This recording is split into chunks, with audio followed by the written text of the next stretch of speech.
Hello बच्चों, welcome to Sunil academy. और आज की वीडियो में बेटा हम करेंगे चैप्टर 2 कंट्रोल एंड कोऑर्डिनेशन का।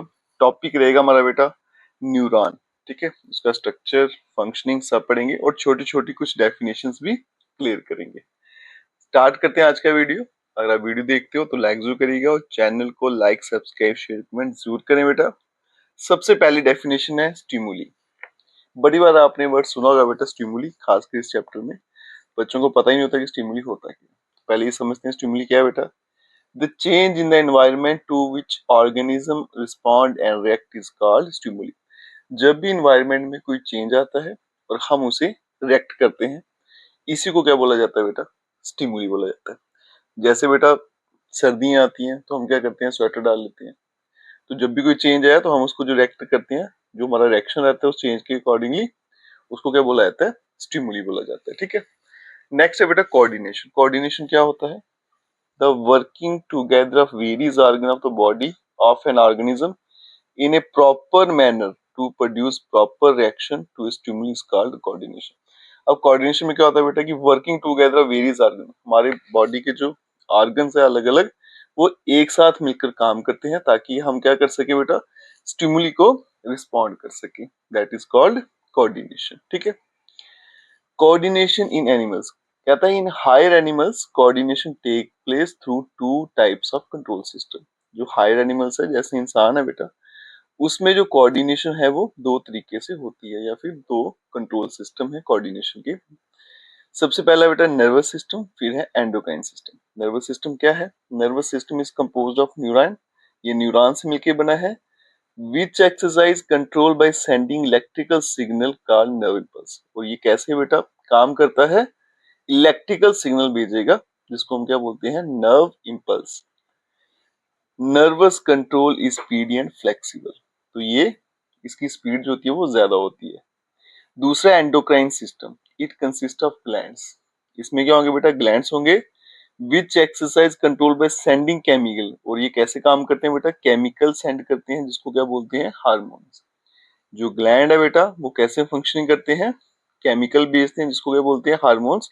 और हार्मोनल कंट्रोल जो होता है ये स्लो होता है as compare to nervous control. ठीक है। तो दो तरह के कंट्रोल है बेटा, एक नर्वस एक एंडोक्राइन। नर्वस क्या करता है बेटा, इलेक्ट्रिकल सिग्नल भेजकर काम करता है और ये फास्ट होता है। और जो एंडोक्राइन सिस्टम है ये केमिकल बेस्ड है जिसको हार्मोन भी बोलते हैं और ये स्लो भी होता है as compare to nervous control.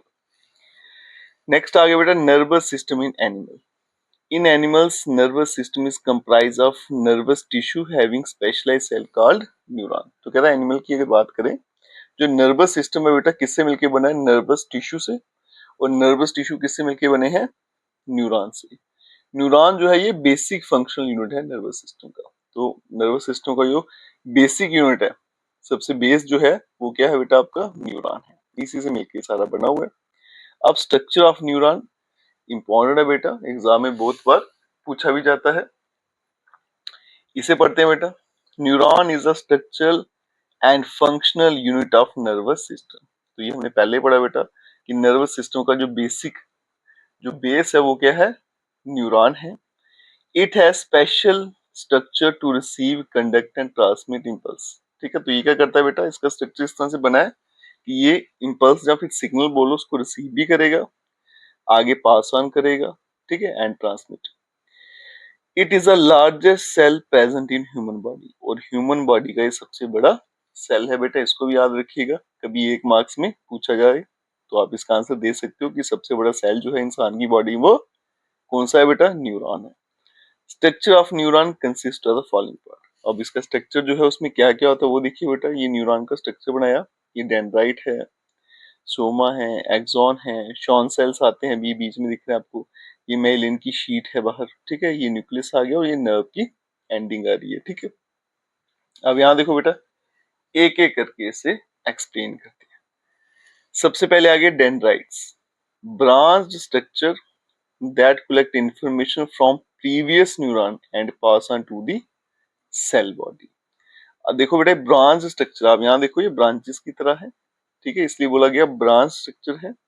ये इंफॉर्मेशन कलेक्ट करेगा प्रीवियस न्यूरॉन, पहले वाले न्यूरॉन से, और उसको फिर कहाँ भेजेगा बेटा, सेल बॉडी को। ये पोर्शन जो है this is your cell body. ठीक है, आगे देखो बेटा, cell body it is broad round part of the neuron. Cell body क्या होती है बेटा, ये ब्रॉड होता है और गोल हिस्सा है न्यूरॉन का, ये जो पोर्शन दिख रहा है आपको, ठीक है, ये वाला, this is your cell body. Broad भी होगा, राउंड भी हिस्सा है न्यूरॉन का, दैट कंटेन न्यूक्लियस, और इसके अंदर आपको न्यूक्लियस भी दिखेगा। साइटोप्लाज्म, अगर न्यूक्लियस है तो साइटोप्लाज्म भी होगा, एंड अदर ऑर्गेनेलीज, और भी ऑर्गेनेली हैं जैसे mitochondria, endoplasmic reticulum, Golgi body etcetera, जो भी न्यूक्लियस में रहती हैं। It receive nerve impulse from dendrite and transmit them to the axon. इसने क्या किया बेटा, डेंड्राइट से रिसीव किया और आगे ये एक्सॉन है, लंबे वाला पोर्शन, इसको भेज देगा। ठीक है, नेक्स्ट आ गया axon. It is long tube like structure. सबसे पहले तो बेटा ये लंबा है, ट्यूब की तरह है, that carries information from the cell body to the nerve ending. और ये क्या करेगा बेटा, सेल बॉडी से लेके नर्व एंडिंग, यहां से सिग्नल उठा के यहाँ पे भेजेगा। Axon is covered by 1 or 2 sheet. अब एक्सॉन जो है बेटा, इसके ऊपर शीट होती है, एक या दो शीट लगी होंगी। The single sheet present over the axon is made of Schwann cells. ठीक है, एक्सॉन में have additional insulating protective sheet around it called myelin. अगर तो सिंगल शीट लगी है बेटा, ठीक है, एक्सॉन के ऊपर, उसको क्या बोलते हैं, शॉन सेल। अगर उसके ऊपर एक और शीट लगी है दूसरी इंसुलेटिंग और प्रोटेक्टिव शीट, उसको क्या बोलते हैं, माइलिन। तो इसके ऊपर दो शीट लगी होती है बेटा, एक क्या होती है शॉन सेल्स और दूसरी क्या होती है आपकी माइलिन होती है। क्लियर है यहाँ तक? नेक्स्ट क्या है बेटा, नर्व एंडिंग, ये वाला पोर्शन जो आ गया। Axon is branched terminally in muscle fibre, glands or form synapse with the dendrite of the other neuron. अब देखो बेटा, जो एक्सॉन है एंड में जाके फिर से ब्रांचेस दिखेंगे आपको, इसलिए बोलेंगे branch terminally in muscle fibre, glands or form synapse with the dendrite of the neuron. तो ये क्या करेगा बेटा, दूसरा जो न्यूरॉन है इसके आगे, उसकी जो डेंड्राइट है उसके साथ साइनेप्स बनाएगा। ठीक है, अब समझते हैं बेटा कि साइनेप्स क्या होता है।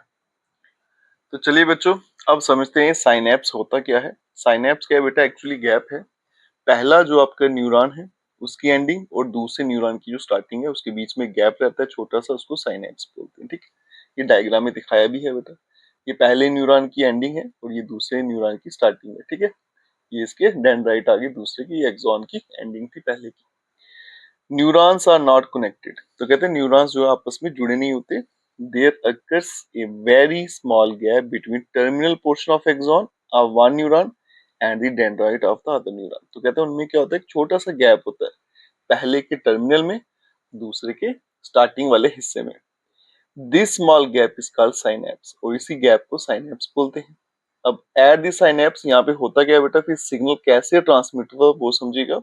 साइनेप्स पे axon terminal come in close to the dendrite of the next neuron. जहां पे क्या होगा बेटा, इसका जो एक्सॉन का टर्मिनल है, एंड है, वो दूसरे के डेंड्राइट के क्लोज आएगा। Axon terminal is expanded to form presynaptic knob. तो जो पहले की एंडिंग है बेटा वो थोड़ी एक्सपैंड कर जाएगी, ये थोड़ा एक्सपैंड करेगी, एक नॉब बना लेगी जिसको बोलते हैं बेटा प्रेस्नेप्टिक नॉब। दूसरी तरफ जो डेंड्राइट टर्मिनल है, जो दूसरे का स्टार्टिंग है, वो क्या बना लेगा, पोस्ट साइनेप्टिक डिप्रेशन, वो इस तरह से एक डिप्रेशन बना लेगा। In between the two lies a narrow fluid filled space called synaptic cleft. अब इन दोनों के बीच में क्या होता है बेटा, एक फ्लूइड होता है जिसको बोलते हैं साइनेप्टिक क्लेफ्ट। इम्पल्स ट्रेवल, जो आपका सिग्नल है वो ट्रेवल से cross the neuron only in the one direction. तो बेटा जो आपका सिग्नल वो एक ही डायरेक्शन फ्लो करता है, वो इस टर्मिनल से उठेगा और डेंड्राइट के पास चला जाएगा थ्रू दिस साइनेप्स, इस केमिकल को थ्रू। ठीक है, from axon to dendrite through the synapse. तो इस तरह से बेटा सिग्नल जो है वो ट्रांसफर होता है एक के एंड से दूसरे के स्टार्टिंग में। ठीक है, बीच में क्या होता है, एक फ्लूइड होता है, उसके जरिए ये आगे निकल जाता है और दोनों आपस में क्या करते हैं बेटा, ये क्या बना लेता है बेटा, प्रेस्नेप्टिक नॉब, और ये साइनेप्टिक डिप्रेशन बना लेता है। ये एक्सपैंड कर जाएगा, बीच में फ्लूइड है उसके थ्रू ये आगे कैरी करेगा। क्लियर है बेटा साइनेप्स क्या होता है? नेक्स्ट देखिए बेटा, कुछ छोटी छोटी डेफिनेशंस हैं। Receptor, receptor is a nerve cell which is sensitive to specific stimuli. तो कहते हैं रिसेप्टर क्या है बेटा, ये भी एक नर्व सेल है, न्यूरॉन है, जो क्या है बेटा, सेंसिटिव है किसी पर्टिकुलर स्टिमुलस का। इफेक्टर क्या है? इफेक्टर इज ए मसल और gland which produce suitable response. और इफेक्टर क्या है बेटा? एक मसल है या फिर ग्लैंड है जो कोई रिस्पॉन्स को पैदा करता है, ठीक है।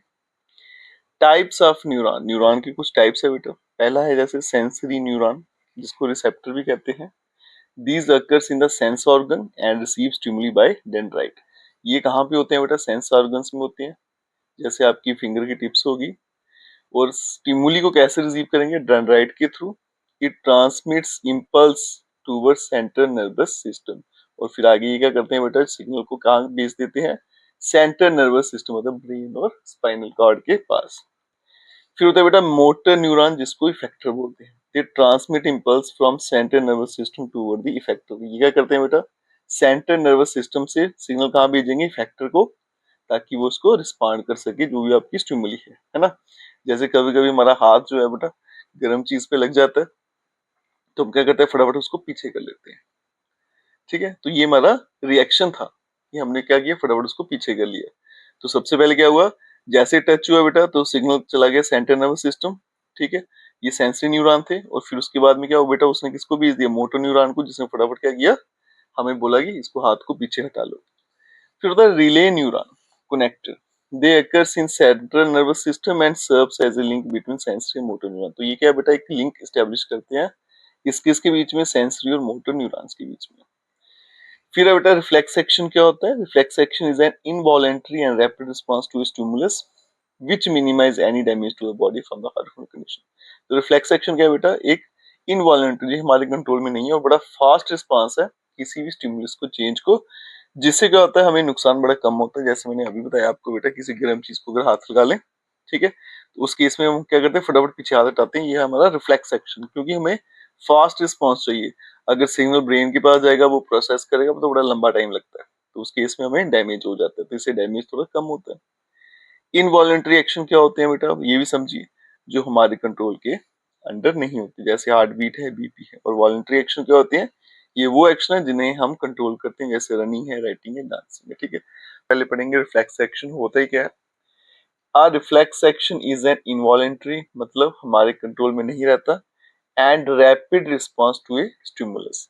और ये बड़ा फास्ट रिस्पॉन्स है किसी भी स्टिमुलस को। स्टिमुलस मतलब जब भी कोई एक्सटर्नल चेंज आता है तो हमारी बॉडी उसको रिस्पॉन्ड करती है, ठीक है। Which minimise any damage to the body from harmful condition, जिससे क्या होता है बेटा? हमारी बॉडी को डैमेज, नुकसान होने से बच जाता है। अदरवाइज क्या होता है बेटा? ब्रेन के पास सिग्नल जाता है, फिर वापस आता है, उसमें टाइम लग जाता है।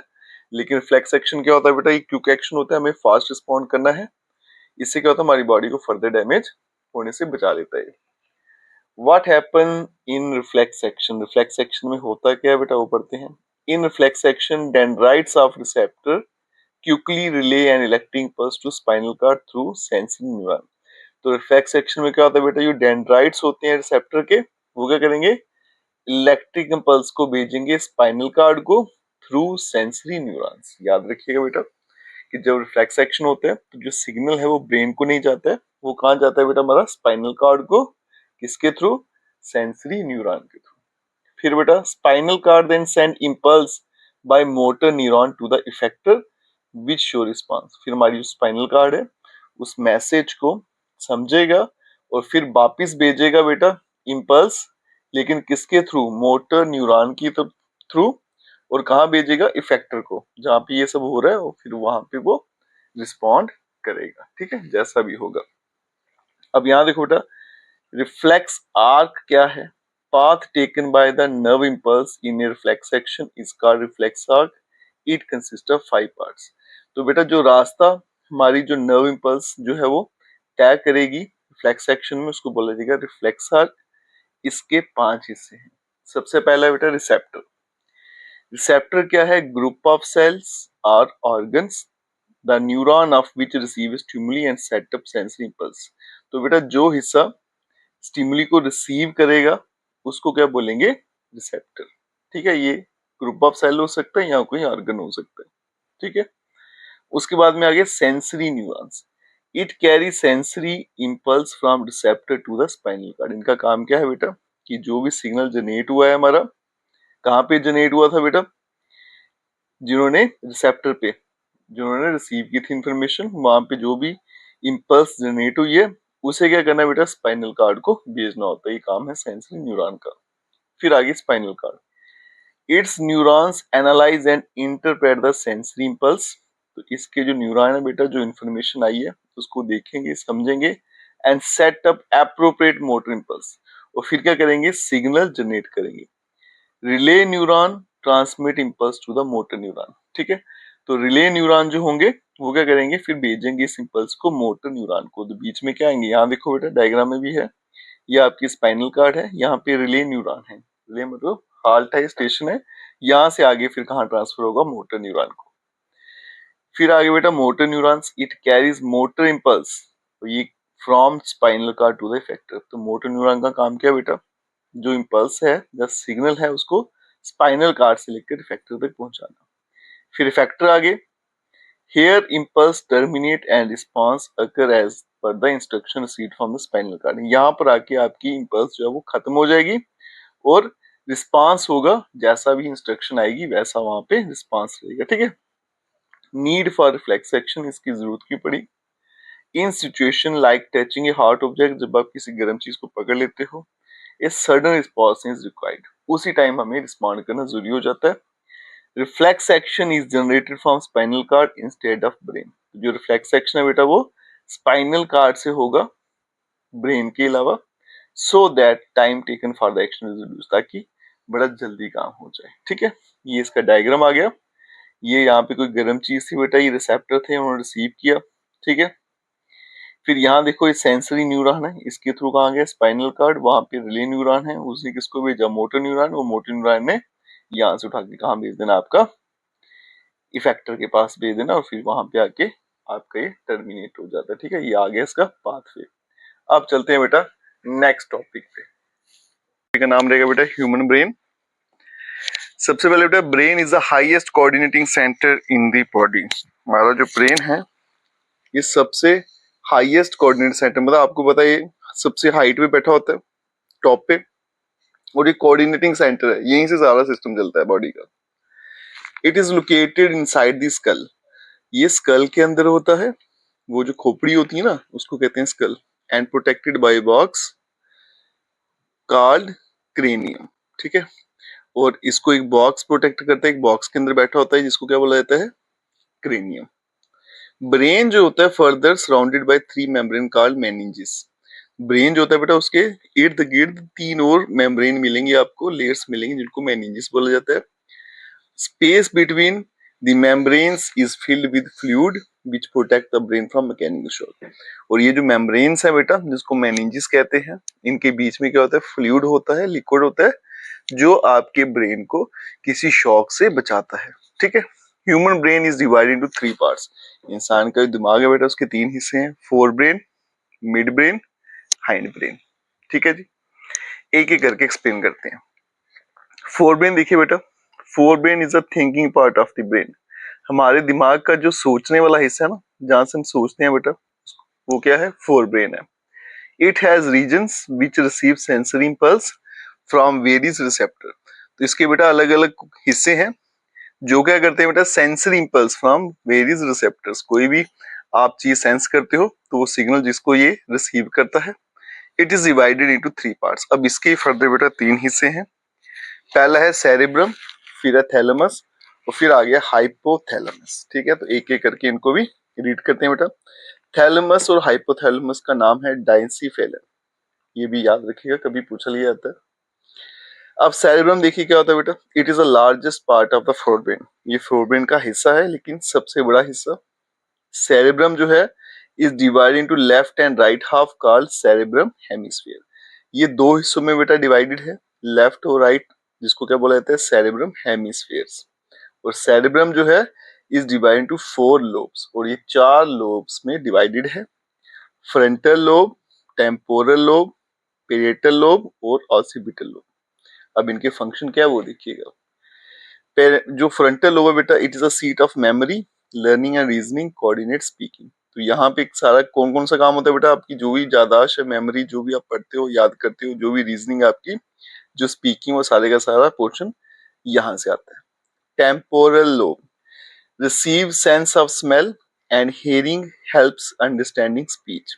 जो भी बेटा आपकी स्मेल होती है सारी की सारी इस खाते में जाएगी। टेम्पोरल लोब में हेयरिंग और स्पीच समझने में, बातों को समझने में आपकी मदद करती है।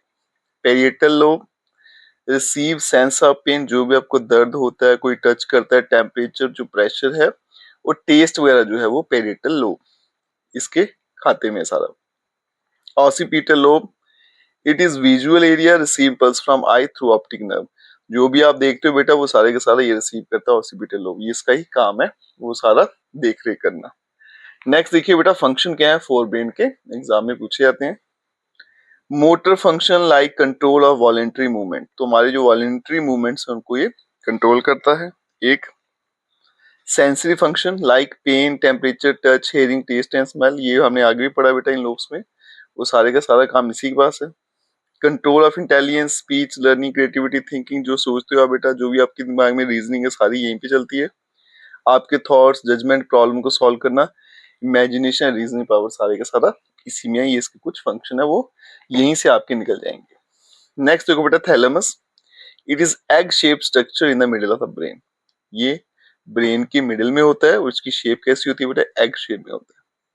फंक्शन क्या है, important relay station for all the incoming sensory nerves except smell, जितने भी आपके सेंसरी नर्व्स हैं जो सिग्नल आ रहे हैं बेटा उनका ये रिले स्टेशन है, मतलब हाल्ट है, वहां पे आके ये रुकेंगे।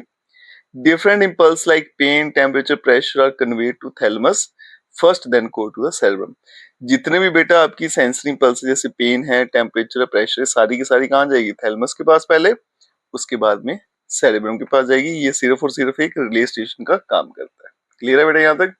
अब चलते हैं नेक्स्ट। नेक्स्ट है बच्चों hypothalamus. Hypothalamus is the small region of the brain and sit under the thalamus at the top of the brain stem. तो हाइपोथैलेमस जो है बेटा छोटा हिस्सा है आपके ब्रेन का और ये थैलेमस के अंडर नीचे होता है eight the top of the brain stem, जो ब्रेन की स्टेम होती है ना उसके नीचे छोटा सा हिस्सा होता है जिसको हाइपोथैलेमस बोलते हैं। फंक्शन क्या है बेटा, बॉडी टेम्परेचर मेंटेन करना, food intake, water balance and thirst, sleep control करना, एंडोक्राइन सिस्टम को करना, heart rate, BP, sexual function, ये सारे का सारा काम हाइपोथैलेमस का रहता है। ठीक है, आगे देखिए बेटा दूसरा पार्ट जो था, ब्रेन तीन हिस्सों में था, दूसरा हिस्सा क्या है, midbrain. Located towards the base of the brain, is a small but important region, serve as a connection between forebrain and hindbrain. ये हिस्सा जो है बेटा ये ब्रेन के बेस में होगा, छोटा है लेकिन जरूरी हिस्सा है। क्यों? क्योंकि ये फोर ब्रेन और हाइंड ब्रेन दोनों के बीच में कनेक्शन को इस्टेब्लिश करता है। फंक्शन क्या है बेटा, it act as a pathway for impulse to be conducted between the brain and the spinal cord, brain और स्पाइनल कार्ड के बीच में जितनी भी बातचीत होती है, सिग्नल ट्रांसफर होते हैं, उसका रास्ता है। Dopamine produced play a role in excitation and motivation, dopamine आपका यहीं पे प्रोड्यूस होगा और डोपामाइन आप में एक्साइटेशन पैदा करता है और motivation. Reflex action for vision and hearing, vision और हेयरिंग जो आप देखते हो और सुनते हो उसके जितना रिफ्लेक्स एक्शन है वो मिड ब्रेन से आता है। ठीक है, नेक्स्ट है बेटा हाइंड ब्रेन। हिंड ब्रेन भी कहते हैं, हाइंड ब्रेन भी कहते हैं। Hind brain is the lower part of the human brain near the brain stem, ये आ गया आपके ब्रेन का सबसे निचला हिस्सा, ब्रेन स्टेम के एकदम नजदीक होता है और ये भी तीन हिस्सों में डिवाइडेड है, सेरेबेलम, पॉन्स और मेडुला ऑब्लोंगाटा। अब देखो बेटा वो सेरेबेलम था इससे पहले, ये सेरेबेलम है, दोनों अलग अलग होते हैं। ठीक है, इसमें कंफ्यूजन नहीं रखना। सेरेबेलम जो है ये सबसे छोटा पोर्शन है, सब पोर्शन है ब्रेन का जिसको हम लिटिल ब्रेन भी बोलते हैं। याद रखिए छोटा दिमाग जो है आपने सुना भी होगा लिटिल ब्रेन, ये किसको बोलते हैं बेटा, सेरेबेलम को बोलते हैं। इसके फंक्शन क्या है, contraction of muscle, voluntary body movement जितनी है सारी कंट्रोल करेगा, बॉडी बैलेंस मेंटेन करेगा और स्पीकिंग पावर यहीं से आएगी। पॉन्स आ गया बेटा, pons is a part of brain stem, ये ब्रेन स्टेम का हिस्सा है। It is a structure that links brain to the spinal cord, और ये क्या करता है बेटा, ब्रेन को स्पाइनल कार्ड के साथ जोड़ने का काम करता है। It handles unconsciousness process and job such as sleep, wake cycle and breathing, ये बड़ा इंपॉर्टेंट है बेटा, स्लीप वेक साइकिल जो है वो यही आपका कंट्रोल करेगा और ब्रीथिंग को। ठीक है, मेडुला ऑब्लोंगाटा ये लोअर मोस्ट पार्ट है ब्रेन स्टेम का and continuous of the superior portion of the spinal card, ये चलता जाएगा जब तक आपकी स्पाइनल कार्ड है वहां शुरू नहीं हो जाती। ठीक है, वहां तक है। फंक्शन क्या है बेटा, रेस्पिरेशन, एक्सक्रीशन, डाइजेशन कंट्रोल करेगा, हार्ट रेट, हार्ट बीट को कंट्रोल करेगा, ब्लड प्रेशर रेगुलेट करेगा वॉमिटिंग जो आपको होती है ट्रैवलिंग के टाइम में वो यही कंट्रोल करता है। Swallowing, cough, hiccups, sneezing and blinking of eyes, ये सारे के सारे फंक्शन मेडुला ऑब्लोंगाटा का काम है। ठीक है, अब चलते हैं बेटा नेक्स्ट पे। और नेक्स्ट है हमारे पास स्पाइनल कार्ड। ठीक है, यहाँ देखिए बेटा, अब डिस्कस करेंगे स्पाइनल कार्ड क्या होता है। तो spinal cord is a tubular bundle of nerve. तो यहाँ देखो बेटा, ये ट्यूब शेप में होता है, बंडल ऑफ नर्व्स है। It start from the brain stem and extend to the back. ये कहाँ से शुरू होगा बेटा? ब्रेन स्टेम से शुरू होगा और आपकी जो बैक होती है वहां तक रहेगा। It is surrounded by membranes called meninges and surrounded by vertebral column which protect spinal cord. अब इसको बेटा किस किस ने सराउंड करके रखा है? सबसे पहले लेयर आएंगी या मेम्ब्रेन्स, जिनको मेनिंजेस बोलेंगे। उसके बाद में आएगा वर्टिब्रल कॉलम, जो स्पाइनल कार्ड को प्रोटेक्ट करने में मदद करते हैं। हमारे पास 31 पेयर होते हैं बेटा स्पाइनल नर्व के। Spinal cord is divided in two region. अब स्पाइनल कार्ड जो है बेटा दो हिस्सों में डिवाइड है, आउटर रीजन और सेंटर रीजन। ठीक है, अब इनमें पढ़ते हैं। आउटर रीजन क्या है बेटा? Outer region of the spinal cord is made of white matter containing axon. तो जो आउटर रीजन है बेटा स्पाइनल कार्ड का, वो किससे बना हुआ? व्हाइट मैटर से, ये भी पूछा जाता है। और इसमें क्या होता है? एक्सॉन होता है। ठीक है, ये आ गया आपका डायग्राम में दिखाया, ये व्हाइट मैटर जो बाहर वाला हिस्सा है। सेंटर रीजन आ गया बेटा, जो सेंटर में दिख रहा है आपको। Center region is butterfly shaped, ये बटरफ्लाई शेप में रहता है। That surround the central canal, जो सेंट्रल में आपकी केनाल है उसको सराउंड करके रखेगा नर्व्स को। It is made up of grey matter contain neuron cell bodies. और ये किससे बना हुआ है? ग्रे मैटर से। और इसी के अंदर क्या होंगे? न्यूरॉन सेल बॉडीज होंगी। ठीक है, जो न्यूरॉन्स होते हैं ना आपके, और स्ट्रक्चर अगर आपको याद होगा बेटा, उसमें एक्सॉन होते हैं और क्या होती है? सेल बॉडी होती है। तो एक्सॉन जो है वो आपके, सॉरी, एक्सॉन जो है आउटर रीजन में है। ठीक है, और जो दूसरे होते हैं आपके न्यूरॉन की सेल बॉडी, वो ग्रे मैटर में रहती है। ठीक है जी, अब चलते हैं बेटा इनके फंक्शन पे। Spinal cord relay message between brain and body. तो इसका काम क्या है? मैसेज ट्रांसफर करना ब्रेन और बॉडी के बीच में। It quickly coordinates reflex action for immediate response. जो आपका रिफ्लेक्स एक्शन है बेटा, वो यहीं से जाता है, वो ब्रेन से नहीं जाता। इसको बात को याद रखिएगा बेटा, जो भी आपका रिफ्लेक्स एक्शन आता है ब्रेन से नहीं आता, वो सारे का सारा कहां से आता है? स्पाइनल कार्ड से आता है। Assist in regulating automatic body function like heartbeat and digestion. Heartbeat और डाइजेशन जो इनवॉलेंटरी एक्शन है, ये कंट्रोल करेगा।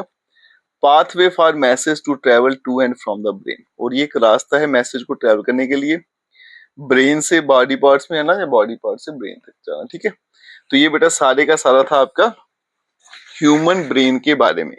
पहले बेटा हार्मोन्स क्या होते हैं वो समझते हैं। Hormones are chemical messengers secreted by endocrine gland that regulate biological process in the living organism. तो हार्मोन्स क्या होते हैं बेटा? केमिकल्स होते हैं, जिन्हें कौन रिलीज करता है? Endocrine glands. किस लिए बेटा? ताकि बॉडी के अंदर जो बायोलॉजिकल प्रोसेस है, हमारी बॉडी की फंक्शनिंग जो है वो इंटरनली वो चलता रहे, जितने प्रोसेस हो रहे हैं वो चलते रहे। ग्लैंड क्या है? एक सेल है, एक टिश्यू है या एक ऑर्गन है जो इन केमिकल्स को रिलीज करता है, उसको हम ग्लैंड बोलते हैं। क्लियर हो गया? अब चलते हैं types of gland. Exocrine, endocrine और हेटेरोक्राइन। एक्सोक्राइन ग्लैंड क्या है? These glands have duct या फिर pipe for discharging their secretion। ये जो ग्लैंड होते हैं बेटा एक्सोक्राइन, इनके पास पाइप लगी होती है अपनी सेक्रेशन को रिलीज करने के लिए, मतलब हाँ केमिकल को रिलीज करने के लिए। For example salivary gland, sweat हो गया, लीवर हो गया। दूसरा एंडोक्राइन ग्लैंड, इनके पास पाइप नहीं होगी अपनी सेक्रेशन को डिस्चार्ज करने के लिए, मतलब केमिकल रिलीज करने के लिए इनके पास पाइप नहीं है, तो ये सीधा कहाँ पे? ब्लड में छोड़ेंगे। याद रखिएगा इसको। इनको हम डक्टलेस ग्लैंड भी कहते हैं। इनकी सेक्रेशन जो है उसको हार्मोन बोला जाता है। For example pituitary gland, thyroid gland, adrenal gland, etcetera. Okay, next है बेटा हेटेरोक्राइन ग्लैंड। ये वो ग्लैंड है जिनमें एक्सोक्राइन और एंडोक्राइन पार्ट दोनों के दोनों होते हैं। फॉर एग्जांपल पैंक्रियास जो है secrete hormone insulin into blood stream. Pancreas जो है बेटा वो इंसुलिन को कहाँ छोड़ता है? ब्लड में छोड़ता है, which is endocrine function. It also produce enzyme which is exocrine function. इसके अलावा ये एंजाइम भी प्रोड्यूस करता है जो इसका एक्सोक्राइन फंक्शन है। ठीक है, जो वो पाइप से छोड़ेगा। अब चलते हैं बेटा different type of endocrine gland and their function. अलग अलग तरह के एंडोक्राइन ग्लैंड्स, उनके फंक्शन क्या होते हैं सारे समझेंगे। सबसे पहला आ गया बेटा hypothalamus. It is situated at the base of the brain and is composed of nervous tissue. तो ये बेटा हमारा जो ब्रेन है ना, दिमाग, उसके बेस में बैठा होता है और ये नर्वस टिश्यू से बना हुआ है। It secretes several neurohormone called releasing hormones RH and inhibiting hormones IF। तो ये क्या क्या रिलीज करता है बेटा? एक तो रिलीजिंग हार्मोन्स RH और दूसरा inhibiting hormones IF। These neurohormones are carried to the pituitary gland to stimulate and inhibit the secretion of pituitary hormones। तो ये कहाँ जाएंगे? पिट्यूटरी ग्लैंड के पास, और फिर उसको ये स्टार्ट करेंगे या क्लोज करेंगे। ठीक है, तो पिट्यूटरी ग्लैंड को बेटा स्टार्ट करना है या स्टॉप करना है, ये उसके लिए यूज होंगे। आगे चलते हैं बेटा, पिट्यूटरी ग्लैंड। पिट्यूटरी ग्लैंड जो है is present just below the brain, ये ब्रेन के नीचे रहता है। It is a small red grey pea shaped gland attached to the hypothalamus by Stark.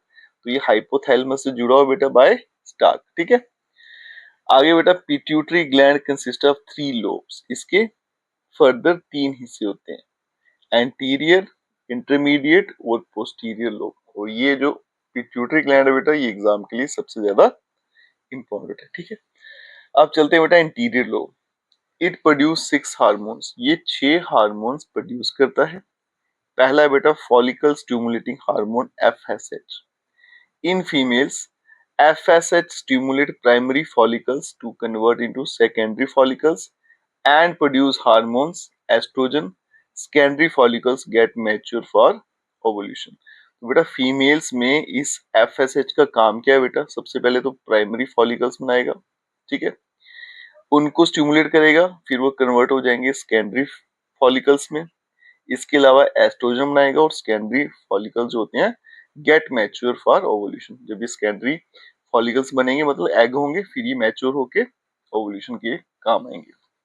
Mails में जो FSH है स्टिमुलेट करता है सेटोली सेल, ताकि वो एंड्रोजन बॉन्डिंग प्रोटीन ABP बनाए, इसको याद रखिएगा। ठीक है, फिर है बेटा LH ल्यूटेनाइजिंग हार्मोन। फीमेल्स में जो LH है स्टिमुलेट करता है ओवुलेशन, तो ओवुलेशन को बेटा स्टार्ट कौन करता है? LH। इसके अलावा प्रोजेस्टेरोन हार्मोन प्रोड्यूस किया जाएगा by corpus luteum. Both progesterone and estrogen prepare uterus lining for implantation. इसके अलावा बेटा ये दोनों हार्मोन जो है यूट्रस की लाइनिंग को, इम्प्लांटेशन मतलब अगर प्रेगनेंसी होती है उस केस में यूट्रस की लाइनिंग को प्रिपेयर भी करते हैं। मेल में जो LH है luteinizing hormone stimulate leading cell to produce testosterone. तो इसका काम क्या है बेटा? टेस्टोस्टेरोन प्रोड्यूस करना। ABP and testosterone bond together to produce sperm. तो ये ABP हो गया जो एंड्रोजन बॉन्डिंग प्रोटीन, और टेस्टोस्टेरोन ये दोनों आपस में मिलेंगे और क्या बनेंगे? स्पर्म बनाते हैं। ठीक है, अब चलते हैं बेटा नेक्स्ट।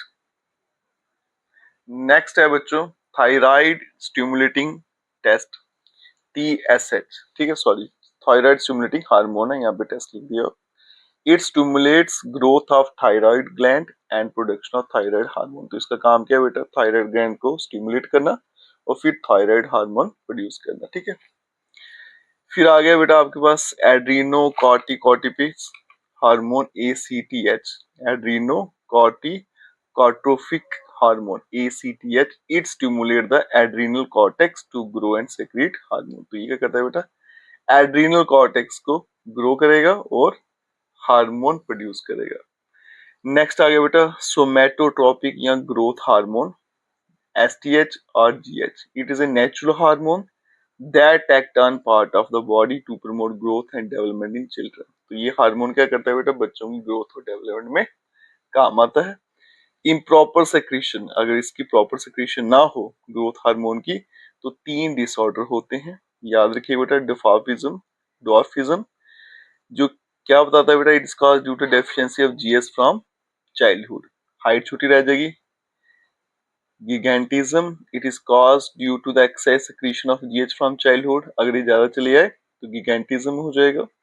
और फिर हो गया बेटा acromegaly, it is caused due to excess secretion of GH after adolescence, अगर एडोलसेंस के बाद ज्यादा ये रिलीज हो जाए उसकी वजह से ये हो जाता है।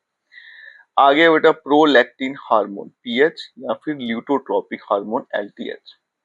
इनका क्या काम रहता है? It stimulates the growth of milk gland during pregnancy. तो प्रेगनेंसी के दौरान जो मिल्क ग्लैंड होता है बेटा, उसकी ग्रोथ को प्रमोट करेगा और फिर डिलीवरी जब हो जाती है उसके बाद में मिल्क सिक्रीशन में हेल्प करता है। कौन सा? प्रोलैक्टिन हार्मोन या फिर ल्यूकोट्रोपिक हार्मोन LTH। नेक्स्ट चलते हैं बेटा intermediate lobe. It secretes melanocyte stimulating hormone MSH। तो इसका काम क्या है बेटा? मेलानोसाइट स्टिमुलेटिंग हार्मोन MSH को रिलीज करना। It stimulate the synthesis of black pigment melanin in the skin. और ये क्या करता है बेटा? हमारी स्किन में मेलानिन जो होती है ब्लैक पिगमेंट, उसको बेटा स्टिमुलेट करता है, ठीक है, उसकी सिंथेसिस में काम आता है। नेक्स्ट है बेटा posterior lobe. It stores and release to hormones. ये क्या करता है? स्टोर करता है और रिलीज करता है दो हार्मोन, ऑक्सीटोसिन, वैसोप्रेसिन, ठीक है। ओटी जो है बेटा oxytocin stimulate contraction of muscle of the uterus during child birth. तो इसका काम क्या बेटा? जब चाइल्ड डिलीवरी होती है उस टाइम पे यूट्रस के मसल्स को कॉन्ट्रैक्ट करना। And lactation after child birth. और बच्चा जब हो जाता है चाइल्ड बर्थ, उसके लैक्टेशन पीरियड में हेल्प करता है। It also called love hormone. It's level also increase by hugging. इसको लव हार्मोन भी बोलते हैं और हग करने से इसका लेवल भी बढ़ता है, ठीक है। नेक्स्ट आ गया बेटा vasopressin. It is also called, यहाँ पे थोड़ा मिस प्रिंटिंग हो गया बेटा, anti diuretic hormones ADH short form में बोल देता हूँ, ये थोड़ा मिस प्रिंटिंग पता नहीं आ रहा, तो इसको बेटा ADH भी बोलते हैं। It decrease the loss of water in the urine by increasing the reabsorption of water in the kidney. तो इससे क्या होता है बेटा? जो आपका लॉस ऑफ वाटर है, पानी का लॉस, जो यूरिन में ज्यादा पानी नहीं फ्लो करता क्योंकि रीअब्जॉर्प्शन रहती है पानी की किडनी में। It also stimulate the contraction of smooth muscle of anterioles, thereby enhancing arterial blood pressure, hence named vasopressin। ये क्या करता है बेटा? ब्लड प्रेशर को मेंटेन करता है। अगर इसका डिसऑर्डर हो जाए, डेफिशिएंसी ऑफ ADH, इससे क्या होगा? जो रीअब्जॉर्प्शन थी पानी की वो कम हो जाएगी, वो यूरिन का आउटपुट ज्यादा हो जाएगा, क्योंकि इसका काम क्या था बेटा? पानी को एब्जॉर्ब कर लेना, यूरिन से ज्यादा पानी ना निकल जाए। अगर इसका डिसऑर्डर हो गया ADH का, तो ये क्या करेगा? रीअब्जॉर्प्शन ऑफ वाटर जो है वो कम हो जाएगी और यूरिन बढ़ जाएगा, काजिंग एक्सेसिव थर्स्ट, और प्यास ज्यादा लगेगी, और इट इज कॉल्ड डायबिटीज, और इसको हम डायबिटीज भी बोलते हैं। तो चलते हैं बच्चों नेक्स्ट ग्लैंड पे, जो है thyroid gland. It is the largest endocrine gland. ये सबसे बड़ा एंडोक्राइन ग्लैंड है। इट इज एच शेप्ड और बटरफ्लाई शेप। इसकी शेप कैसी बेटा? या तो एच शेप में होता है या फिर बटरफ्लाई शेप। यहाँ पे डायग्राम में देख सकते हो आप, एच बना हुआ है। It is located in front of the larynx on either side of trachea. तो ये कहाँ पे होता है बेटा? फ्रंट ऑफ लैरिंक्स, लैरिंक्स के सामने होगा और ट्रैकिया के दोनों तरफ, ठीक है। ये आ गया आपका ट्रैकिया, इसके दोनों तरफ आपको ये दिखेगा। It is divided into two parts. ये दो हिस्सों में डिवाइडेड है, right lobe and left lobe. Both lobes are connected by isthmus. और ये दोनों लोब जो है, ये जो रास्ता दिख रहा है ना आपस में, यहाँ पे जुड़ी हुई है ये, इसको इस्थमस कहते हैं। It release 3 hormones. अब यहाँ से 3 हार्मोन्स निकलते हैं बेटा, थायरोक्सिन, ट्राई आइडोथायरोनाइन और कैल्सिटोनिन, ठीक है। Iodine is essential for the formation of thyroxine and try iodothyronine. तो कहते हैं आयोडीन जो है बड़ा जरूरी है थायरोक्सिन और ट्राई आइडोथायरोनिन बनाने के लिए। T4 and T3 are secreted by follicle cells in the thyroid gland. इसके अलावा बेटा ये जो T3 और T4 के शॉर्ट नेम है, ये कौन से क्रिएट करता है? फॉलिकल सेल होते हैं, फॉलिकुलर सेल्स होते हैं थायराइड ग्लैंड में। फंक्शन क्या है बेटा इस T3 और T4 के? Increase basal metabolic rate and heart heat production. तो हीट की प्रोडक्शन और बेसिक मेटाबॉलिक रेट जो होता है आपका, या फिर बेसल मेटाबॉलिक रेट, उसको बढ़ाते हैं। Regulate metabolism of carbs, protein and fats. Normal growth and development of nervous system and skeleton. Also control the working of kidney. Kidney की वर्किंग पे भी थोड़ा कंट्रोल करता है। ग्वाइटर। अब यहाँ से देखो बेटा, थायराइड से रिलेटेड एक बीमारी भी है जिसका नाम है, डिसीज का नाम है goitre. It is cause due to the deficiency of iodine in the diet. ये किस वजह से होती है? अगर आयोडीन की कमी हो जाए आपकी डाइट में। It causes enlargement of thyroid gland. इससे क्या होता है? आपका थायराइड ग्लैंड जो है वो बड़ा हो जाता है। Swollen neck is one of the symptom of this disorder. तो कहता है आपकी जो नेक होती है बेटा वो फूल जाती है ना। तो ये एक सिम्टम है इस डिसऑर्डर का, ग्वाइटर का। Use of iodise salt prevent this disorder. अगर आप आयोडाइज्ड साल्ट का इस्तेमाल करते हो तो ये जो डिसऑर्डर है, बीमारी, उससे बच सकते हो। Over activity of thyroid is known as hyperthyroidism and under activity is known as hypothyroidism. अगर ज्यादा एक्टिविटी करे तो उसको कहते हैं बेटा हाइपर थायराइडिज्म, और अगर अंडर एक्टिविटी कम करे उसको कहते हैं हाइपोथायराइडिज्म। क्लियर है बेटा ये। अब यहाँ पे देखो बेटा कैल्सिटोनिन भी था, T3 T4 तो हो गया मेरे पास, कैल्सिटोनिन भी है। It is created by parafollicular cells. Its function is to lower increased calcium level in blood by shifting calcium from blood into bones. ये इंपॉर्टेंट है बेटा। कैल्सिटोनिन सबसे पहले सेक्रेट कौन करेगा? पैराफॉलिकुलर सेल्स, ठीक है, जो आपके थायराइड ग्लैंड में होंगे। फंक्शन क्या है इसका बेटा? कैल्शियम के लेवल को कम करेगा ब्लड में। अब कैसे करेगा बेटा? कैल्शियम अगर ज्यादा हो जाएगी तो उसको शिफ्ट कर देगा ब्लड से सीधा बोन्स में, and by inhibiting reabsorption of calcium in renal टेब्यूल्स, और किडनी में जो रीअब्जॉर्प्शन है कैल्शियम की उसको भी कम कर देगा। ठीक है, अब चलते बेटा नेक्स्ट, वो है parathyroid gland. These are four small, flat, oval-shaped glands situated on the posterior surface of thyroid gland, two in each lobe of the thyroid. तो कहता है बेटा नेक्स्ट है पैराथायराइड ग्लैंड। ये चार होते हैं छोटे छोटे, और ये क्या होते हैं बेटे? जो थायराइड ग्लैंड होते हैं ना, उसकी दो लोब से लेफ्ट राइट वहां पे आपको दिखेंगे, लेफ्ट में दो राइट में दो, ये यहाँ पे ऐसे। ये थायराइड ग्लैंड है, उसके अंदर आपको दिख रहे होंगे दो इधर दो इधर। ठीक है, इट सेक्रीट्स पैराथायराइड हार्मोन। तो ये क्या रिलीज करते हैं बेटा? Parathyroid hormone, PTH. Its function is to increase calcium level in blood by increasing absorption of calcium from intestine and renal tubule and by stimulating osteoclast या bone destroying cell to release calcium in the blood to destroying bone, by destroying bone. अब यहाँ देखो बेटा इसका काम क्या है? Calcium level को बढ़ाना ब्लड में। कैसे बढ़ाएगा बेटा? By increasing absorption of calcium from intestine. Intestine में एब्जॉर्प्शन ज्यादा कर देगा कैल्शियम की, ये काम हो गया। And renal tubule, renal tubules में। And by stimulating osteoclast, bone destroying cell, या फिर ये क्या करेगा? बोन डिस्ट्रॉइंग सेल को स्टिमुलेट करेगा, एक्टिवेट करेगा, ताकि क्या करे? वो कैल्शियम रिलीज करे ब्लड में बाय डिस्ट्रॉइंग बोन, बोन को डिस्ट्रॉय करे और कैल्शियम को रिलीज करे। ठीक है, अब चलते हैं बेटा आगे। नेक्स्ट है एड्रीनल ग्लैंड, ये भी इंपॉर्टेंट है बेटा। अब इसमें देखिए क्या है? These are pair of gland situated on the upper side of each kidney. तो ये बेटा दो होते हैं सबसे पहले, और कहाँ पे होते हैं?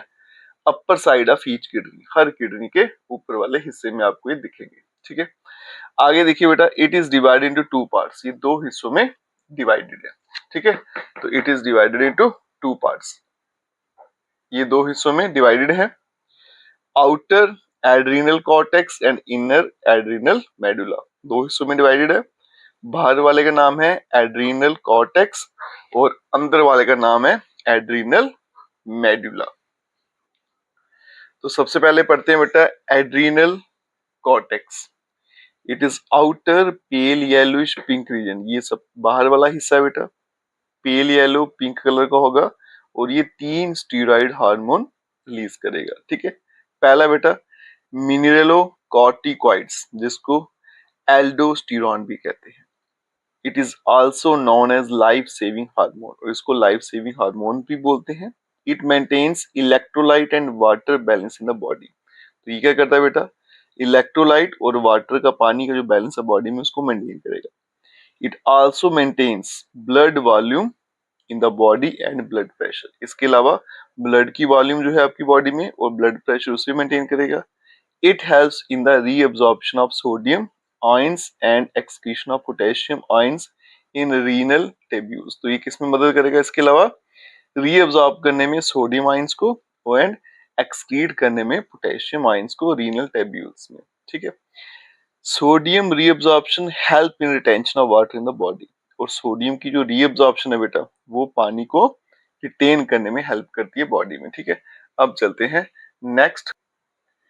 तो नेक्स्ट जो हार्मोन है बच्चों, उसका नाम है ग्लूकोकॉर्टिकॉइड्स, जिसका दूसरा नाम है cortisol. It is known as life protecting hormone, और इसको लाइफ प्रोटेक्टिंग हार्मोन भी बोलते हैं। It protect us from trauma and stress, ये हमें ट्रॉमा और स्ट्रेस से बचाता है। It help in maintaining glucose level in the blood, ये ग्लूकोज का जो लेवल होता है ब्लड में उसको मेंटेन करेगा। उसके अलावा also regulate the metabolism of the carbohydrate, protein and fats. It also have anti inflammatory and anti allergic effect, इसके अलावा एंटी इन्फ्लेमेटरी और एंटी एलर्जिक इफेक्ट भी इसमें होते हैं। नेक्स्ट बेटा जो तीसरा है वो है adrenal sex hormone. It secretes androgen in male and estrogen and progesterone female. तो ये क्या करता है, मेल में एंड्रोजन रिलीज करेगा, फीमेल में एस्ट्रोजन और progesterone. They stimulate the development of secondary sexual character both in male and female. उनका काम क्या होता है बेटा, जो सेकेंडरी सेक्सुअल कैरेक्टर होते हैं मेल और फीमेल में उनको डेवलप करना, ठीक है। जैसे फेस पे हेयर वगैरह होते हैं, बॉडी ग्रोथ होती है, वो सारा ये मेंटेन करता है। दूसरा पार्ट जो है बेटा वो था adrenal medulla. It is internal, ये अंदर वाला पोर्शन है, dark reddish brown tissues enables the animal to face physical and emotional stress. और कोई भी एनिमल है वो जब भी उसको कोई फिजिकल या इमोशनल स्ट्रेस होता है तो ये उसको फेस करने में हेल्प करता है। इट सेक्रीट्स टू हार्मोन्स, ये दो हार्मोन रिलीज करेगा, पहला है एड्रीनालाइन और दूसरा बेटा नॉर एड्रीनालाइन, ठीक है। Adrenaline is known as emergency hormone, तो इसका नाम क्या है, इमरजेंसी हार्मोन भी बोलते हैं इसको। When a person face stress और डेंजर, जब किसी को खतरा महसूस होता है बेटा, ठीक है, जब भी किसी को क्या होता है, खतरा महसूस होता है, these are secreted in large amount, और ये बड़ा ज्यादा दीज होता है बॉडी में ताकि वो उस इमरजेंसी सिचुएशन को फेस कर पाए। These increase the rate of heartbeat to supply more oxygen to the muscle। ये क्या करते हैं बेटा, हार्ट बीट को बढ़ा देते हैं, ठीक है, जिससे क्या होता है ज्यादा से ज्यादा सप्लाई रहती है ऑक्सीजन की मसल में। Also blood supply to the dialysis system and skin is reduced and direct more blood to our muscle. इससे क्या होता है बेटा, जो हमारे डायलिसिस सिस्टम से ब्लड है और स्किन से वहां से कम करके सीधा कहाँ मसल में फेंकेगा। Breathing rate, blood pressure, basal metabolic rate and sugar level also increase, ये भी यहाँ पे बढ़ जाएंगे ताकि हम डेंजर को फेस कर पाए। नेक्स्ट ग्लैंड है बेटा pancreas. Pancreas lies below the stomach, stomach के नीचे होता है। It is elongated yellowish heterocrine gland. Its exocrine part, heterocrine मतलब इसमें एंड्रोक्राइन और एक्सोक्राइन दोनों प्रॉपर्टी दिखेंगे आपको, डक्ट भी दिखेगा और बिना डक्ट के भी रिलीज करेगा। Its exocrine part secrete pancreatic juice which contain digestive enzyme trypsin, amylase, lipase for the digestion of protein। तो इसका जो एक्सोक्राइन हिस्सा है बेटा वो पैंक्रियाटिक जूस को रिलीज करेगा, जिसके अंदर एंजाइम कौन से है, ट्रिप्सिन, एमाइलेस, लाइपेज, ये प्रोटीन, कार्बोहाइड्रेट और फैट को डाइजेस्ट करेंगे। और जो एंडोक्राइन हिस्सा है, ठीक है, it consist of cluster of cell, वो ग्रुप ऑफ सेल से बना हुआ जिसको क्या बोलते हैं, आइसोलेट्स ऑफ लैंग्रेंस, याद रखिएगा इसका नाम। Endocrine part of pancreas secrete two hormone, और जो एंडोक्राइन हिस्सा है बेटा वो दो हार्मोन रिलीज करेगा। पहला कौन सा है, इंसुलिन, ठीक है। अब यहां देखो बेटा, insulin secreted by beta cell of islets of Langerhans. तो इंसुलिन कौन सेक्रेट करेगा, बीटा सेल, वो भी कौन, आइसोलेट ऑफ लैंग्रेंस। इंसुलिन का काम क्या है बेटा, ब्लड में जो ग्लूकोज लेवल है उसको कम कर देना, by promoting storage of nutrient, converting glucose to glycogen, stimulate uptake and use of glucose by the cell. कैसे करेगा, ग्लूकोज जो है बेटा उसको ग्लाइकोजन में कन्वर्ट कर देगा, ठीक है, और जो सेल्स हैं वो यूज कर लेंगे ग्लूकोज को, तो उससे ग्लूकोज का लेवल कम रहेगा। डेफिशिएंसी ऑफ इंसुलिन, अगर ये कम हो जाए बॉडी में तो उससे क्या होती है, डिसीज होती है जिसका नाम है diabetes mellitus. In this disease, इस डिसीज में क्या होता है, पेशेंट जो है वो बड़ा सारा ग्लूकोज जो एक्सक्रीट करेगा यूरिन में, उसको बड़ी ज्यादा प्यास लगती है और यूरिनेशन बड़ा ज्यादा रहता है। और आपने देखा होगा बेटा जिस पेशेंट को डायबिटीज हो जाए वो यूरिनेशन बड़ा ज्यादा करता है। दूसरा बेटा क्या है, glucagon. It is created by alpha cell of islet of Langerhans. It increase the glucose level, इससे क्या होता है, ग्लूकोज लेवल बढ़ जाता है ब्लड में by converting glycogen to glucose. तो ये ग्लाइकोजन को ग्लूकोज में कन्वर्ट करता है और उससे क्या होता है, ग्लूकोज का लेवल बॉडी में बढ़ जाता है। नेक्स्ट ग्लैंड है बेटा testis. In male there are pair of testis, male में पेयर होगा बेटा टेस्टिस के जो बॉडी के बाहर रहता है, और एक सैक में होता है जिसको हम कहते हैं स्क्रोटम। ये प्राइमरी सेक्स ऑर्गन है और ये स्पर्म्स और मेल सेक्स हार्मोन टेस्टोस्टेरोन इन दोनों को बनाने में मदद करता है। टेस्टोस्टेरोन लेवल जो है उसको कौन कंट्रोल करेगा? ल्यूटिनाइजिंग हार्मोन LH, जबकि follicle stimulating hormone control sperm formation. ठीक है, FSH जो है वो स्पर्म फॉर्मेशन कंट्रोल करेगा और जो LH है बेटा वो टेस्टोस्टेरोन के लेवल को कंट्रोल करता है। इसके फंक्शन देखिए क्या है। It stimulates the growth and development of male gland, तो मेल के जितने भी ग्लैंड होते हैं उनकी ग्रोथ और डेवलपमेंट का काम करेगा। It stimulate the development of secondary sexual character in male at puberty, जैसे कि बियर्ड आती है, मोस्टेक आ गया, हेयर आ गया, broadening off shoulder, deepening of voice. It stimulate formation of sperm, और ये स्पर्म फॉर्मेशन में भी हेल्प करता है। ठीक है, अब चलते हैं बेटा नेक्स्ट, और नेक्स्ट है हमारे पास ओवरीज। अब यहाँ देखो, a pair of ovaries lies in the abdomen in the females, तो फीमेल में एब्डोमेन में आपको 2 ओवरीज दिखेंगी और ये 3 सेक्स हार्मोन रिलीज करेंगी, एस्ट्रोजन, प्रोजेस्टेरोन और लैक्सिन। अब एक एक करके इनको रीड करते हैं। Estrogen, it is secreted by cell of Graafian follicles, इसे कौन सेक्रेट करेगा बेटा? ग्राफियन फॉलिकल्स के cell. It stimulates the formation of ova in the ovary, वो ये क्या करेगा? एग बनाने में मदद करेगा ओवरी में। And development secondary sex character, और जो सेकेंडरी सेक्सुअल कैरेक्टर होते हैं लड़कियों में, जैसे कि ब्रॉडनिंग ऑफ पेल्विस होना, growth of pubic and axillary hairs की ग्रोथ होना, या फिर ऑनसेट ऑफ मेंस्ट्रुअल साइकिल, सारा काम एस्ट्रोजन के पास है। नेक्स्ट है बेटा progesterone, it is created by the corpus luteum, the latter is formed by rupturing of mature Graafian follicles during ovulation. अब ये कैसे बनता है? जब रप्चरिंग होती है मतलब फट जाना, मैच्योर ग्राफियन फॉलिकल, जो ग्राफियन फॉलिकल्स होते हैं जब वो रप्चर होते हैं ओवुलेशन के टाइम पे, तो क्या बनते हैं? Corpus luteum. It helps in maintain a pregnancy, और ये किस में मदद करते हैं बेटा? प्रेगनेंसी में, बाय सस्पेंडिंग ओवुलेशन, ओवुलेशन को बंद कर देंगे, and stimulate thickening of uterine wall during menstrual cycle, और मेंस्ट्रुअल साइकिल के दौरान जो आपके यूट्रस की वॉल्स होती है उनको थिक करेंगे। नेक्स्ट है relaxin, it is produced by the corpus luteum at the end of gestation period. It help in easy of the young ones। यहाँ पे कुछ स्पेलिंग मुझे लगता है मिस्टेक हो गई है, कुछ मिस मिल रहा है मुझे यहाँ पे।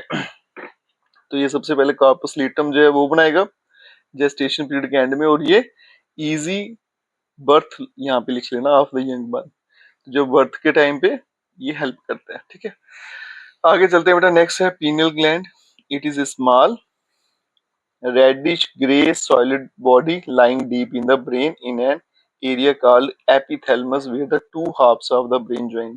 जिस जगह पे दो हाफ ब्रेन के आपस में मिलते हैं वहां पे होता है।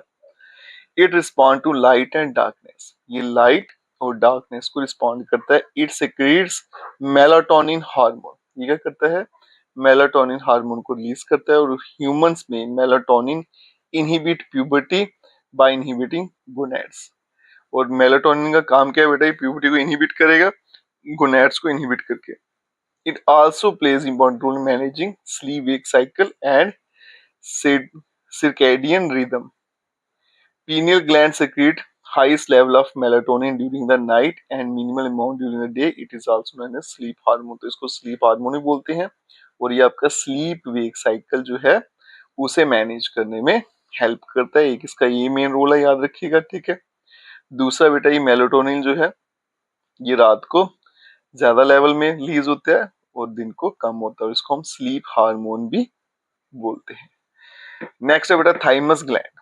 थाइमस जो है वो सॉफ्ट है, pinkish bilobed structure and is prominent gland in the young child.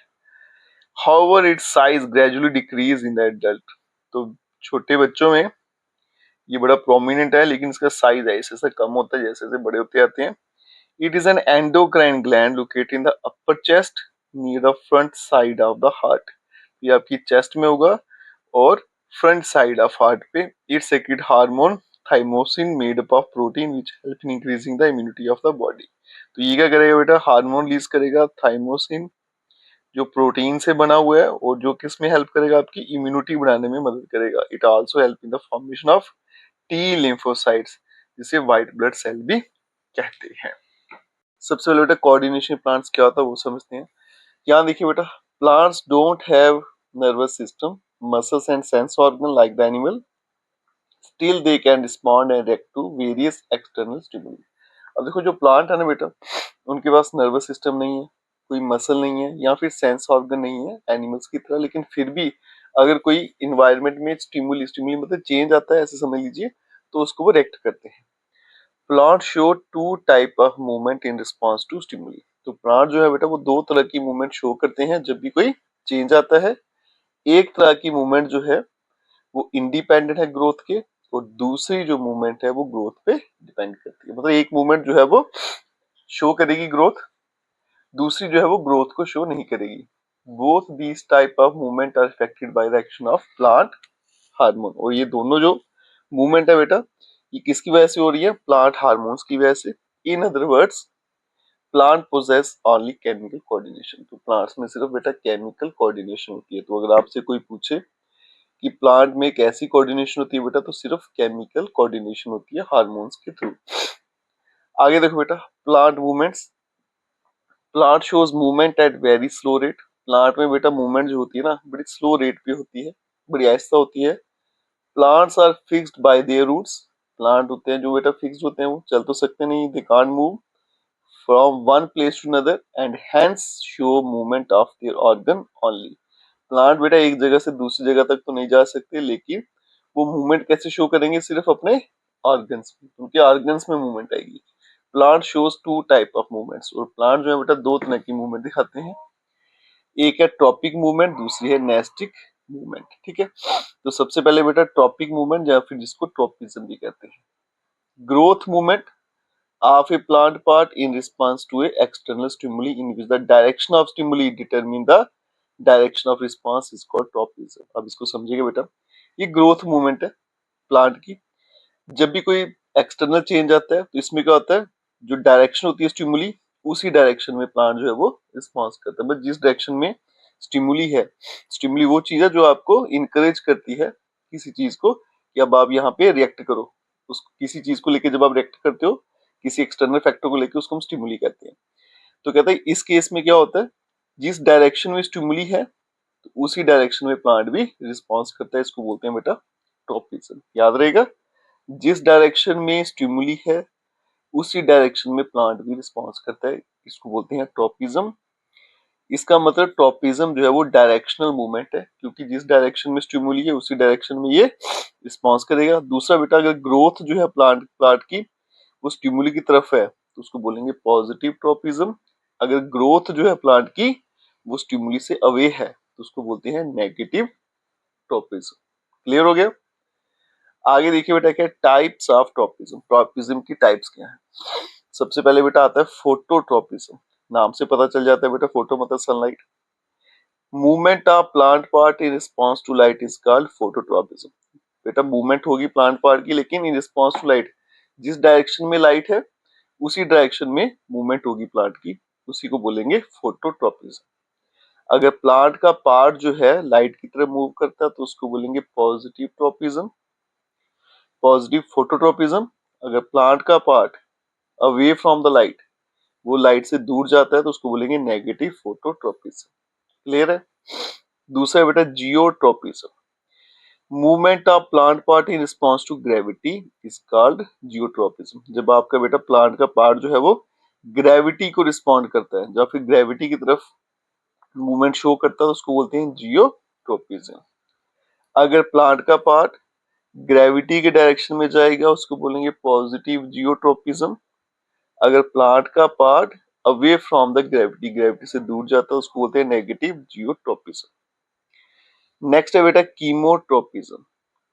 Movement of plant part in response to chemical stimulus is called chemotropism. जब बेटा किसी केमिकल को रिस्पॉन्ड करता है प्लांट, उसको बोलते हैं, उस टाइप के जो मूवमेंट है उसको बोलते हैं कीमोट्रोपिज्म। प्लांट की movement in response to chemical. अगर प्लांट का पार्ट जो है वो मूवमेंट शो करता है केमिकल की तरफ तो उसको बोलेंगे पॉजिटिव कीमोट्रोपिज्म। अगर प्लांट का पार्ट जो है वो मूवमेंट शो करता है away from the chemical, chemical से दूर जाता है, तो उसको बोलेंगे नेगेटिव कीमोट्रोपिज्म। नेक्स्ट है बेटा हाइड्रोट्रोपिज्म। हाइड्रो का मतलब पानी। तो ये जो मूवमेंट होगी ना प्लांट पार्ट की, ये पानी की तरफ होगी। Movement of plant part in response to water is called hydrotropism. अब जो पार्ट का प्लांट है बेटा, प्लांट का जो पार्ट है वो मूवमेंट किस डायरेक्शन में शो करेगा, पानी की डायरेक्शन में। आगे फिर से बेटा वही, अगर प्लांट का पार्ट जो है पानी की तरफ मूव करेगा तो पॉजिटिव हाइड्रोट्रोपिज्म, अगर प्लांट का पार्ट जो है वो मूव्स अवे फ्रॉम वाटर, पानी से दूर जाएगा तो नेगेटिव हाइड्रोट्रोपिज्म होगा। ठीक है, अब चलते हैं नेक्स्ट पार्ट पे। नेक्स्ट है बच्चों thigmotropism, direction of growth movement of plant part in response to touch of an object. बेटा जब टच की तरफ, ठीक है, जब आपके प्लांट का जो पार्ट है उसकी मूवमेंट किस तरफ होती है, टच की तरफ होती है किसी ऑब्जेक्ट के, उसको बोलते हैं थिग्मोट्रोपिज्म।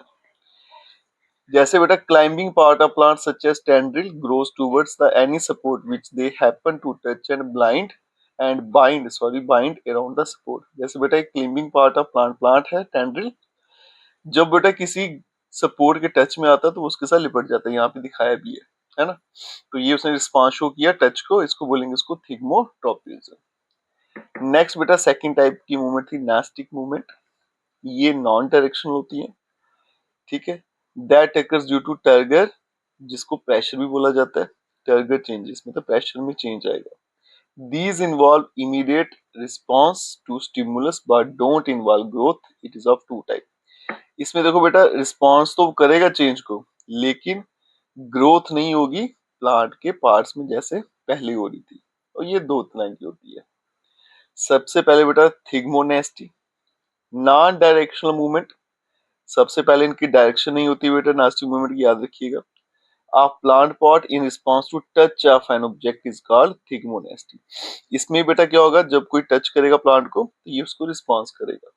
ठीक है, लेकिन इसमें क्या होगा, ग्रोथ नहीं होगी प्लांट पार्ट की उस तरफ, तो ये नॉन डायरेक्शनल होता है। Nastic movement in plant caused by touch is provided by the sensitive plant known as touch me not plant or chew me plant। तो आपने देखा होगा बेटा टच मी नॉट प्लांट जो होता है, अगर कोई से टच करता है तो वो क्या करता है बेटा, अपनी लीव्स बंद कर लेता है, या फिर छुई मुई प्लांट, इसको बोलते हैं थिग्मोनेस्टी। ठीक है, नेक्स्ट है बेटा फोटोनेस्टी, तो फोटो का मतलब ही लाइट होता है। नॉन डायरेक्शनल मूवमेंट, ये भी क्या है बेटा, नॉन डायरेक्शनल मूवमेंट है, मतलब डायरेक्शन में नहीं जाएगा। In response to light is called photonasty. अब ये रिस्पॉन्स तो करेगा लाइट को, लेकिन बेटा अपनी ग्रोथ नहीं शो करेगा उस डायरेक्शन में। पहले क्या होता था बेटा, प्लांट जो था वो रिस्पॉन्ड करता था अपनी ग्रोथ को दिखा के, अभी भी रिस्पॉन्ड कर रहा है लेकिन ग्रोथ नहीं दिखाएगा उस डायरेक्शन में। For example opening and closing of flower in response to light और फोटोनेस्टिक मूवमेंट। जैसे बेटा opening and closing of flower, flower का खुल जाना या फिर बंद हो जाना लाइट के रिस्पॉन्ड में, उसको बोलते हैं फोटोनेस्टिक मूवमेंट। कुछ ऐसे फ्लावर होते हैं बेटा सनलाइट के आते ही वो खुल जाते हैं, सनलाइट जैसे बंद होती है तो क्या होता है बेटा, वो बंद हो जाते हैं। For example dandelion flower, it opens up in the morning and close in the evening. जैसे बेटा डैंडलियन फ्लावर है, ये सुबह खुल जाते हैं और शाम को बंद हो जाते हैं। ठीक है, तो चलिए बच्चों चलते हैं इस चैप्टर के लास्ट टॉपिक पे, hormones in plants. There are 5 major type of plant hormones which are involved in the control and coordination plant. तो 5 मेन तरह के हार्मोन्स है जो कंट्रोल और कोऑर्डिनेशन में काम आते हैं। सबसे पहले ऑक्सीजन, देखो बेटा ये बड़ा इंपॉर्टेंट टॉपिक है, हार्मोन्स इन प्लांट 5 ही हैं, इनके फंक्शनिंग जो है वो बड़ी बार पूछी भी जाती है। तो सबसे पहले ऑक्सीजन है, इनके रोल क्या है बस वो याद रखना है। Initiate rooting in stem cutting, तो सबसे पहले काम क्या है बेटा, स्टेम कटिंग में रूटिंग का काम जो होते हैं, रूटिंग होती है उसमें मदद करेगा। प्रोमोट फ्लावरिंग, फ्लावरिंग में हेल्प, सेल डिवीजन में हेल्प करता है। Prevent fruit and leaf drop at early stage, early stage में कहीं आपके फ्रूट और लीफ जो है वो गिरना चाहिए। Induce parthenocarpy, formation of seedless fruit, और फिर promote abscission, falling of older mature leaves and fruit. तो अगर कोई फ्रूट मैच्योर होता है नीचे गिर जाता है, ये उसको प्रोमोट करता है। देखो यंग एज में या अर्ली स्टेज में गिरने से बचाएगा, लेकिन मैच्योर हो जाएंगे तो फिर ये हेल्प करेगा उसको गिरने में। नेक्स्ट है बेटा gibberellin, these promote cell enlargement and cell differentiation in plant in the presence of oxygen. तो ये क्या करता है, सेल इनलार्जमेंट और सेल डिफरेंशिएशन में मदद करेगा, लेकिन ऑक्सीजन की प्रेजेंस में। To speed of malting process in brewing industry, तो ये आपका माल्टिंग प्रोसेस जो बनती है ना वाइन शाइन वगैरह, ब्रूइंग इंडस्ट्री, बियर वगैरह, वहां पे यूज किया जाता है। Promote bolting, increase length of grape stalk, increase length of sugarcane stem, cause apple to elongate and improve in shape. फिर आ गया cytokinins, these promote cell division in plant, ये cell division में help करेंगे। these help in breaking the dormancy of seed and bud, इनमें जो dormancy होती है ना, जो seed germinate होते हैं, वो उसमें help करेंगे। these delay the aging in leaves, और leaves में aging जो है वो उसको डिले करेंगे। these promote the opening of stomata, stomata opening में हेल्प करेगा। और these promote fruit growth, और fruit growth में हेल्प करेगा। नेक्स्ट क्या है बेटा, it promotes fruit, इसका नाम है इथाइलिन, जिसको इथीन भी बोलेंगे। it promotes fruit ripening, fruit पकाने में हेल्प करेगा। it help in breaking the dormancy in buds and seeds। फिर it stimulate the formation of separation layer in leaves, flower and fruit। उसके अलावा it promotes yellowing and ageing of leaves, तो ये fruit yellowing में help करेगा और उसके अलावा लीव्स की एजिंग में हेल्प करेगा। नेक्स्ट है बेटा last one, abscisic acid ABA, it promote the dormancy in seed and bird and दस इनहिबिट्स ग्रोथ, तो ये भी डॉर्मेंसी में हेल्प करेगा। दूसरा बेटा it also promote the closing of stomata, दस इफेक्ट विल्टिंग ऑफ लीव, ये क्लोजिंग ऑफ स्टोमेटा में हेल्प करता है और विल्टिंग ऑफ लीव्स में इफेक्ट करेगा। It also promote the falling of leaves and ageing in leaves, और ये किस में मदद करता है बेटा, लीव्स फॉलिंग में उसको प्रमोट करता है और एजिंग इन लीव्स में भी हेल्प करता है। ठीक है, तो इसके साथ बच्चों हमारा ये चैप्टर यहीं पे खत्म हो जाता है। अगर आप वीडियो देखते हो तो लाइक जरूर करिएगा, चैनल को लाइक सब्सक्राइब शेयर मंजूर करें। Best of luck.